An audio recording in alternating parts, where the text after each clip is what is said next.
Hello and welcome to a new episode of Markets and Morality, our I show where we explore contradicting opinions within the classical liberal free market tent. I will be your host today, Bartha, the head of international outreach here at the IA. Whether we love it or not, tech platforms are everywhere. They influence what type of news we are consuming, how we fall in love, or what political messages we trust. Some like these newly founded freedoms that the tech platforms enable us to have. There are new newspaper editors or TV presenters to share information. All of us are able and have the freedom to share our thoughts online in whatever form we wish. But in recent years, we have seen an increasing pressure by governments across the globe to steer big tech companies in a direction of their own liking. Whether the government's aim is to combat disinformation or reduce violence on tech platforms, these companies are now increasingly playing an editorial role. So today we will discuss whether free marketeers should consider tech giants as friends or foes when it comes to sharing ideas freely. And to do this, I'm delighted to welcome two fantastic researchers who have been covering this issue for many, many years. First, warm welcome to Kara Frederick, who is a research fellow in the Center for Technology Policy at the Heritage Foundation. Prior to joining Heritage, she was a fellow for the Technology and National Security Program at the Center for New American Security, where she concentrated on high-tech illiberalism, data privacy, and digital surveillance. Second, I'm delighted to welcome Matt Lesh, the head of public policy here at the IA. Matt regularly writes about the role of the business and the state, barriers to innovation, digital regulation, and free speech. Matt is also a fellow at the Adam Smith Institute and the Institute of Public Affairs in Australia. In the past, he worked for Australian politicians in digital communications and founded a mobile application development startup. Kara, Matt, welcome to the show. It's great to have you here. Thanks for having us. Kara, here in Europe, the question of tech regulation became quite prominent almost a decade ago, but it had quite a protectionist undertone to it. So the messaging was about big monopolistic American corporations and brave EU politicians trying to curb their powers to enable European competitors and to benefit European consumers. You yourself are advocating for new rules for big tech over in the US, because you're worried about the influence of tech monopolies there. First of all, do you actually consider the tech sphere in the US monopolistic at the moment? And if so, what are the kind of new rules and new regulations that you think are necessary in order to enable more competition in the sector? Well, thanks, Adam. I think some of these companies, not all, but some of them are quite natural monopolies. And I think it's I should note that I worked at Facebook at Menlo Park headquarters, and I led two teams there. So I sort of have an inside track on, what these companies are doing, how they think, and I think some insight as to how to contend with the way that their inner workings sort of manifest and frankly harm the consumer in a lot of ways. So I look at it not just from a free market perspective, which is critical and huge, and I'll talk more about why that matters so much in this debate. But we know that this is a cultural issue, this is a moral issue, this is a political issue. So it's not just an economic one when it comes to what these tech companies are doing to control the flow of information and manipulate this information, which all comes downstream from their market dominance and their market power, which is something other people like Rachel Bovard have said before me. But I think what is gaining purchase right now in the conservative movement as our eyes are opened and we recognize what these companies are doing. And the data point here, and there are many, but I think one thing that conservatives, at least I come from an American conservative perspective, is that these companies are actively distorting the free market. So it's not just about innovators, actually getting these, great ideas and employing people with a bunch of skill set and these juggernauts in the market that are doing well to always help the consumer because these are, products that are for free and you're getting so much. No, there's a whole sort of sordid story to what's going on here. And especially when it comes to innovation and warping the free market that these companies are actively doing. And a couple ways that they do that are, one on Sherlocking. They steal core functions from third-party applications that they host. They demand a 30% commission from smaller companies. They effectively require these companies to give them the right to buy massive stakes in those companies for extremely deep discounts to market value. They hoard talent, as the All-In guys will tell you. It's an open secret in Silicon Valley that a lot of these companies actually take up, talented programmers, engineers, and they put them in a corner to color, so to speak, so they can't create the next company that out innovates or disrupts their existing business model. And they do that with companies themselves, not just talent and personnel as well. So when people sort of say, oh, these are the biggest innovators of their time, they're really not. And in a lot of ways, they're actually stifling innovation. They're hurting deliberately new entrants and smaller and other competitors that could potentially create more value for the consumer because they are entrenched and they want to further entrench themselves. And then we can also get into some of the other practices like manipulating browser extensions to stifle competition, deceptive data practices, and the idea that they ask for more and more from the consumer while delivering less and less. That was expounded upon by Joel Thayer and Newsweek. So there are a litany of ways that the market is actually being stifled, warped, and distorted by these big natural monopolies that doesn't really leak into the conversation by conservatives, but I think it's doing more so now. Matt, do you actually agree with Kara's description?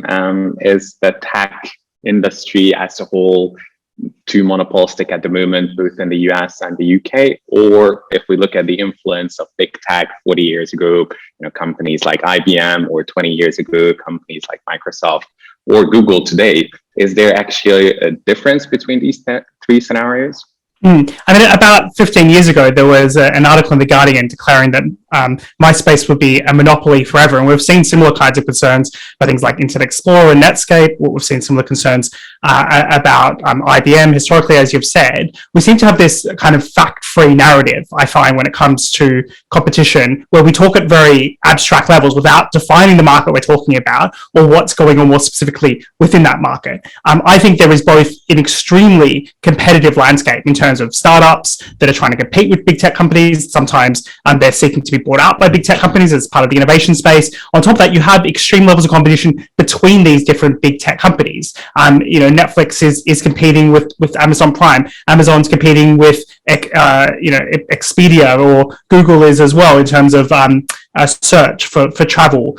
You have, even more broadly, you have a holistic competition where there's concern about things like video games and in the entertainment space.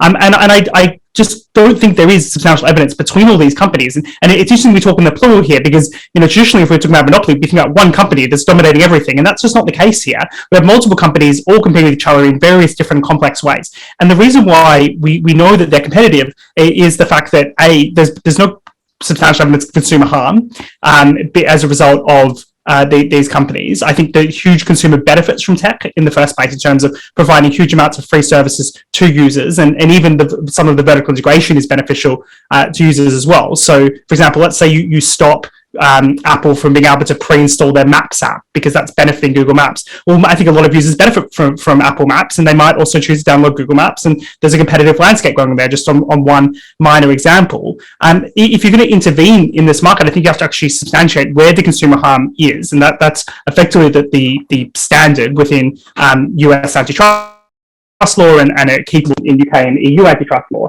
and that certainly hasn't been done when you've got such an extraordinarily competitive landscape. Now, if your concerns are about things like content moderation or privacy or whatever else, I think those are actually separate conversations than about competition. You're not going to solve content moderation issues if your issue is with big tech censorship by somehow, breaking up Google or intervening in their activities. I think that those are separate debates and ones that we should have and go into. But they're not the same as the debates about competition, where right now you just can't substantiate any of the claims. And I think there's a pretty classic example when the US tech regulators tried to run a big case against Facebook, that they were unable to even kind of define in what market Facebook was a monopolist, because obviously, Facebook's got a competitor in Twitter, they've got a competitor in TikTok, the list goes on, or substantiate any kind of consumer harm. So we've got to reach that stage. We can't just say, well, we hate tech company censorship, therefore we're all Elizabeth Warren interventionists now. I think that's quite a ridiculous position and very unconservative position to take. So we are going to come to content moderation in a second, but Kara, I would like to have your thoughts for a moment about consumer harm. So Matt thinks that there is a lot of big benefits that consumers are today enjoying as a result of innovation in big tech companies. Can you identify how the world could look like in case your proposed regulation would come into place, what the added benefits to consumers may be? Yeah, and I'll tackle a couple things. I think, there's a broad characterization that turns into a caricature of some of the arguments that conservatives are making these days that I don't necessarily think track to reality whatsoever, in terms of everyone's mad about big tech and they just want to lash out, that kind of thing. I think that the censorship idea is inextricably linked to their market dominance and their market power. The ability to actually control and manipulate the flow of information that I detail in my paper. And there's a litany of examples, not just anecdotal, but actual data, hard data that we can put to this conservative censorship and heterodox censorship issue that these tech companies are able to visit upon their users. I think it's, if you look at your own lying eyes, you have to understand and be aware of what's actually going on. People understand that this is actually occurring, but I'll save that all for my paper. When it comes to the fact that these companies can do it, they can do it because they are so powerful, because they are these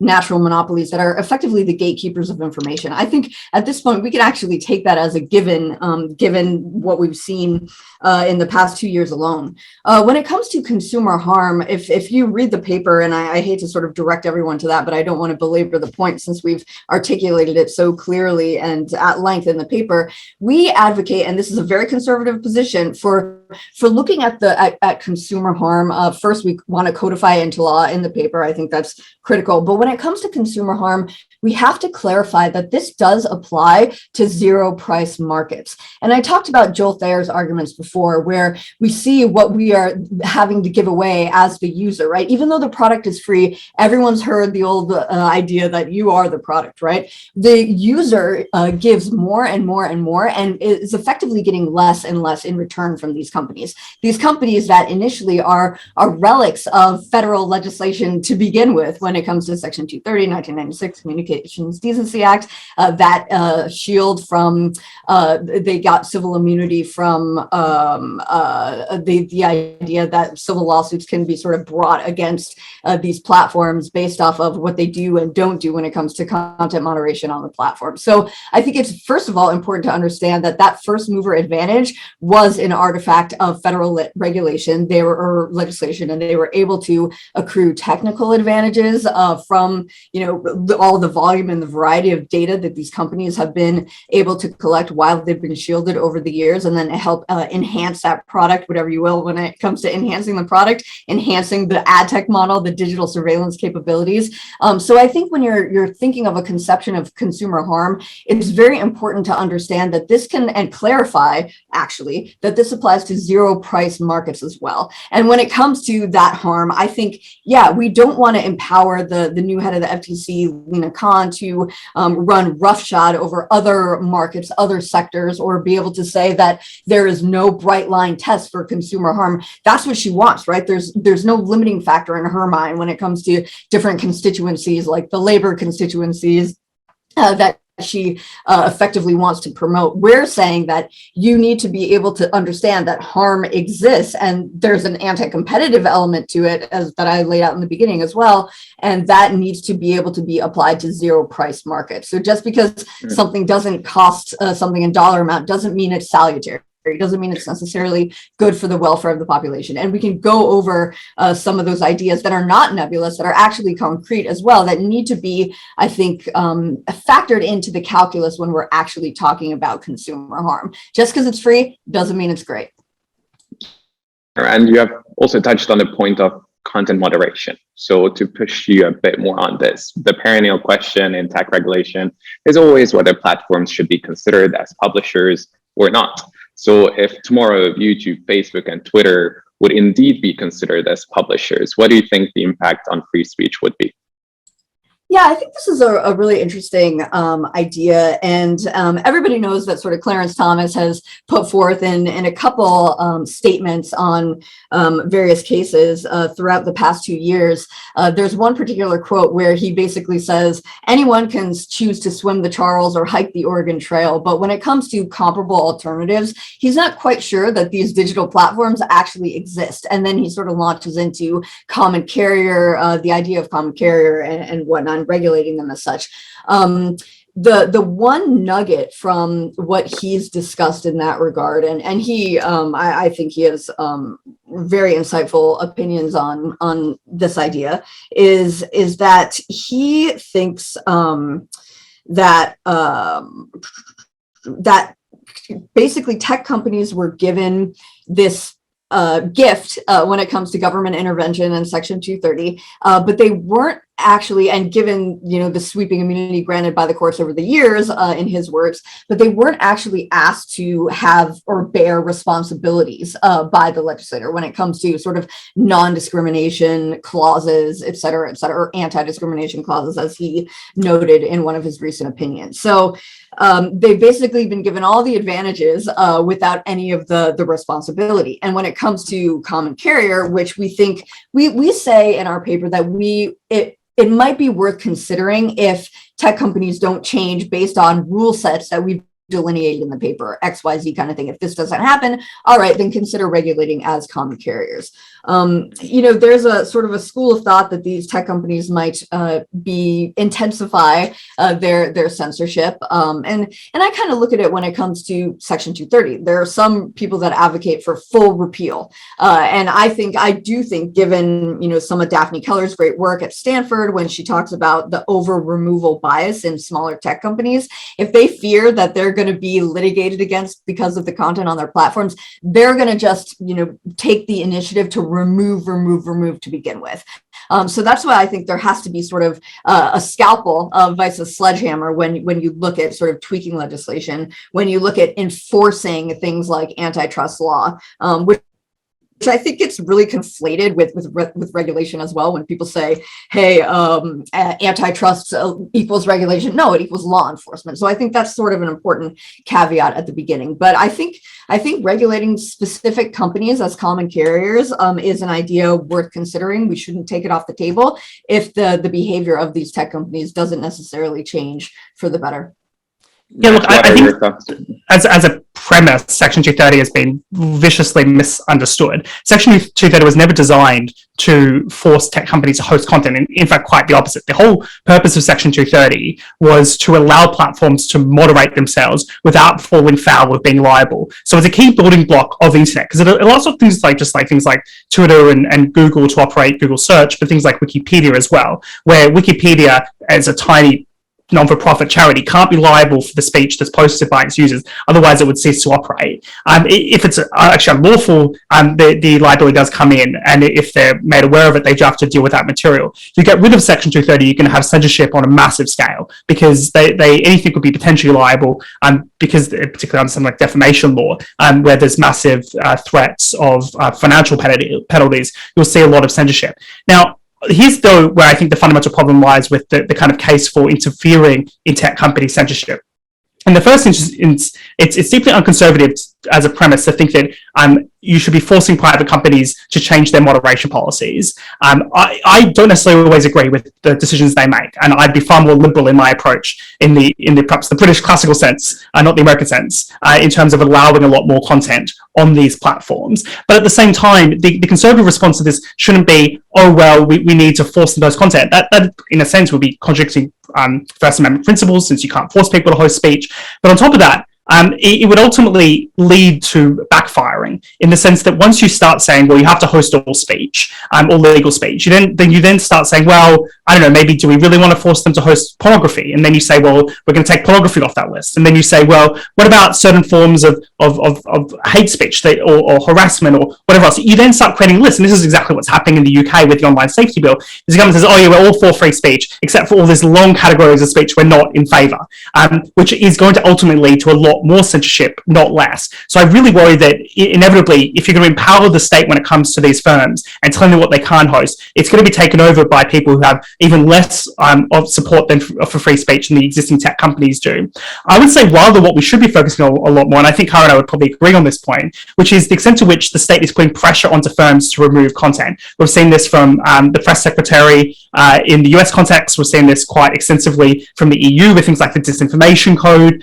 We've seen this in the UK with the online safety bill that's coming up. The companies, when they remove content, aren't necessarily acting in a vacuum. They're acting under the pressure of and threat of regulation. That's what's led them to become a lot more censorious than they were previously. So I would say in the first instance, what we need to do is deal with the issues where the government's encouraging censorship, where the state is involved, before trying to interfere in the operating of these platforms, which in many cases, sometimes it is probably a good thing that they're moderated in some way. Not every piece of legal speech necessarily needs to be on Facebook or Twitter. There's always other places to go. And this is why I find the debate quite deceptive. I know there are plenty of places online to have debates. We get so focused on a few tiny number of platforms, but there are literally thousands of places, just this being an example, but also new competitors like Ghetto or Parler, that will be massively undermined if the state interferes and does more regulation in the space, because they're going to end up being stung by it, and you can have less competition, but also at the same time enable that thorough debate and that flourishing debate online, even if imperfect. I don't think the state can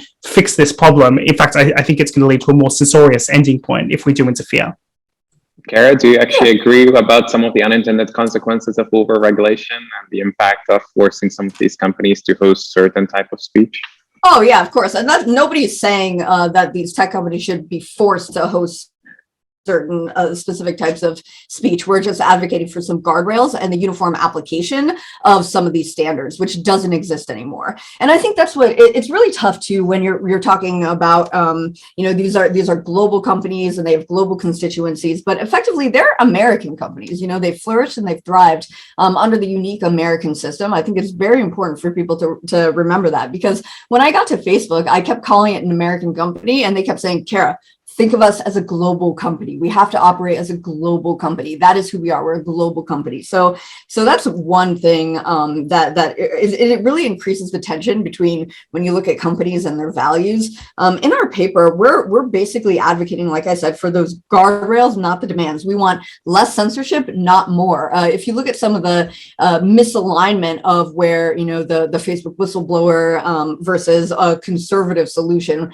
what she's proposing is more government intervention, new government agencies created to police speech, more censorship. We are that when we're advocating for the things that we do in our paper, we're saying no, it's the opposite. We want less government involvement when it comes to censorship. And Matt was right to point out and what we are very painstaking in our paper about the hand in glove nature of these companies with the federal government, in particular the Biden administration. And examples of that are when Jen Psaki goes up to the White House podium last July and says, we are talking with Facebook to purge some of these accounts and users who purvey COVID disinformation. Within a month, those users are gone off Facebook. Surgeon General echoes that. She comes back in February and starts pointing at Spotify and says there's a lot more they can do when it comes to implied the Joe Rogan controversy and who he's having as a guest on his platform. So they're not just looking at, first and foremost, those big tech companies either, but those smaller or those other competitors that Matt also mentioned. And that's why we actually titled our paper and referenced this totalitarianism, right? This is hand in glove with the government. This is occurring with the imprimatur of the highest sort of powers in the land. So I think that's sort of an unfair characterization of us saying that we want more when we're actively saying we want less, we want guardrails.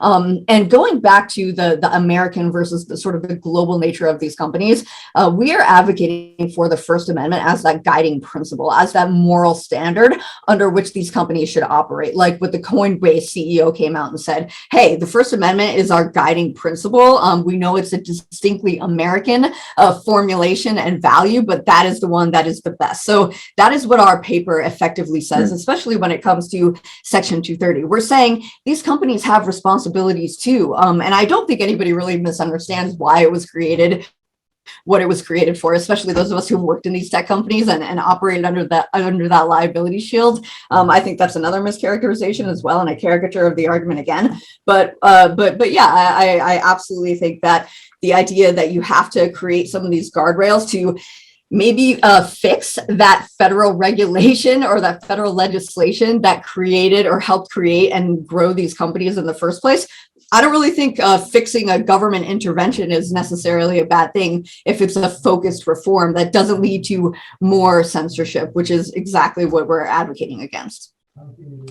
You have also emphasized the fact that these are American companies, right? But aren't you worried that if more regulation is introduced on mostly American companies, then this would strengthen some of the foreign competitors who might have some further links to the Chinese or the Russian government? So won't Alibaba or TikTok run the word if US players, if these American companies are weakened by their own government's regulation?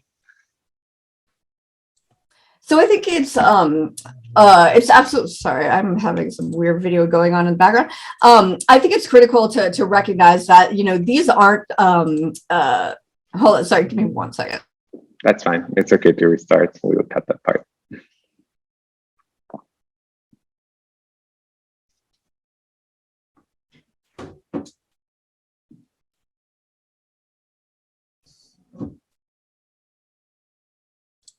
I've got like,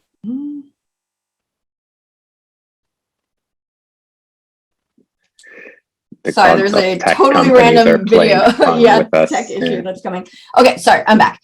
No, so I think first and foremost, the distinction to be made is there's antitrust, which is, you know, sort of a law enforcement capability. You're enforcing the law. You're not creating new regulations when it comes to this. And then there's the idea that you reform Section 230, where you reform something that has already existed per legislation. So I think sort of characterizing all of this as overregulation or regulation, I think that's not correct. You have to look at antitrust as enforcing the existing law, which really hasn't happened to begin with. And if anyone is sort of like wondering some of the more legal underpinnings of this and insider's perspective, I would encourage them to read the Big Tech chapter of Bill Barr's new book. I think he sort of lays out the issue that the FTC, all of those responsible for antitrust in the past few decades have been asleep at the wheel.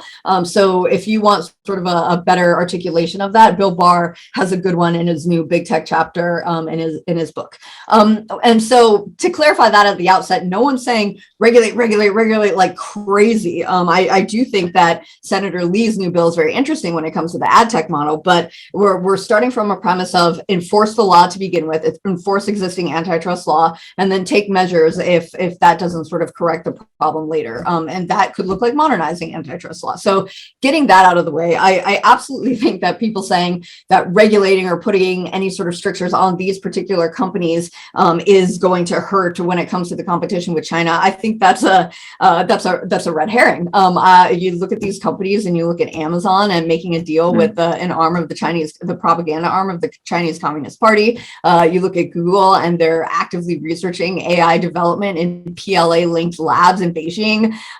You know, there's a whole litany of other examples of these companies working actively with the CCP, sharing information, sharing know-how, sharing research. You know, Microsoft COO went to Baidu. You don't think he's taking all of that knowledge over as well, and that's not even sort of the deliberate deals that are made. I'd be remiss if I didn't mention the 2016 Tim Cook deal to the tune of $275 billion with China to help in their growth and technology development. General Dunford, the former chairman of the Joint Chiefs of Staff in 2019, basically said that they're actively Google was actively contributing to the development of military technology for the Chinese Communist Party. So, you know, sort of saying that, you know, regulating or, you know, enforcing the law against these companies is something that is going to hurt our competition with competitors. I think that's folly because they're actively working with them to begin with. Sure. Matt, what do you think if Kara's policy proposals would become reality in 2 months' time in the US? Do you think that could turn into a slippery slope for over-regulation or more regulation in other industries, not just the tech sector? Because then a lot of the left-wing or liberal argument would be, okay, if we need to curb the power of tech and big tech, do you think that would impact how other industries are regulated across the US and here in Europe? I mean, what worries me about Kara's proposals is the sense in which they're very specific, narrow, and targeted, when that should be the opposite way that concerns. We shouldn't be going after tech companies we should be focusing in on where there are actual consumer harms and being indiscriminate about it. There is not a special set of law, competition law or antitrust law for tech as opposed to any other sector in the economy. And it's absurd to suggest that there needs to be. And what we know time and time again, and we see this more from the EU case, where the EU has gone in, particularly with something like GDPR, and chosen to extensively regulate the sector, and that's led to a huge detrimental impact on companies. We saw after GDPR that the privacy regulation in Europe, a 39% decline in venture capital. A more recent study just out this week from Oxford University about how it's led to an 8% decline in profits by smaller tech companies. What's most interesting about, though, is that same study found that it had no negative impact on larger companies. So when you come in and you bring all these new regulations in, be it about content moderation or privacy, or even some of the antitrust type regulations, you end up undermining innovation, undermining the smaller companies and putting more regulatory burdens. The bigger companies can handle all the additional regulation you throw at them. They have huge compliance teams, they have huge coffers. They are going to end up lobbying extensively. They get to have a pretty strong say in the design of the regulations and the nature of it.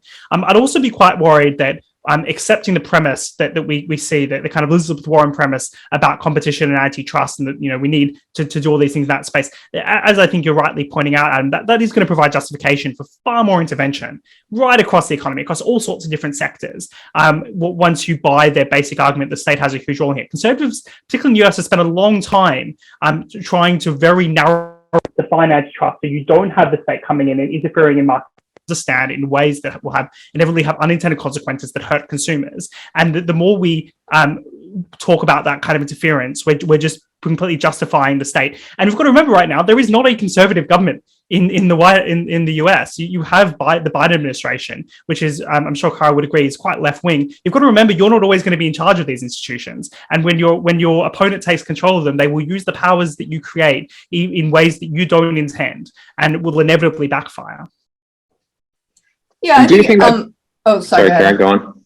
Yeah, and we anticipated all these arguments in the paper, and we addressed them specifically in the paper. There's nothing new here that we haven't heard before, that we didn't anticipate or even discuss internally before the paper came out. I think a lot of those not even data points, a lot of those assertions have been used to justify the fact that the price of the status quo, and I think the price of inaction right now outweighs the price of maintaining the status quo when it comes to this. So we advocate for bright line tests, limiting principles, any regulation that we're looking at. And again, I wanna this caricature of overregulation, that's not true. We're saying just enforce existing antitrust law, and maybe rethink the way that we approach these big tech companies. Any regulation has to prove things like material harm to competition. There are backstops that are consistent with our little r Republican form of government. But I'm sorry, Kara, you talk about in your paper looking at tech company actions past, present, and future. So you want kind of potential retrospective enforcement and status quo.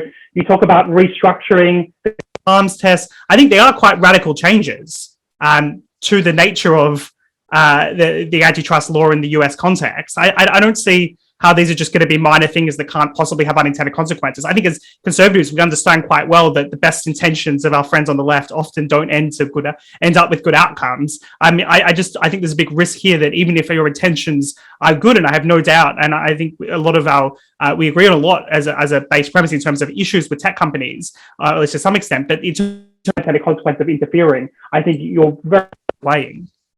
Yeah, so I think I didn't hear the last part, but I think, yeah, we absolutely understand that there will be unintended consequences, and our job is to mitigate them. And this paper is about that mitigation. And again, it's the guardrail premise. It's coming back to the ideas of first principles, and making sure that we're doing this in a focused way, rather than saying that, oh, this should bleed over into other economic sectors. And I think it's important to note the left already has a playbook. They already know what they want to do. They know exactly what they want to do. Nobody's teaching them anything or providing them any justifications for anything. We are not cat spas to the Lena Khans of the world. I think that's just frankly, I don't think that's a very rigorous argument, so we advocate for the limiting factors. We advocate for the backstops, again, based on that Republican system of government, like the idea that federal courts have to be involved in the proving of material harm. And we can't let ourselves be paralyzed by such extrapolations as, oh, they're going to use these tools against us. We've heard that ad nauseum and nothing's changing. And meanwhile, the left is running roughshod. These companies are running roughshod over the American people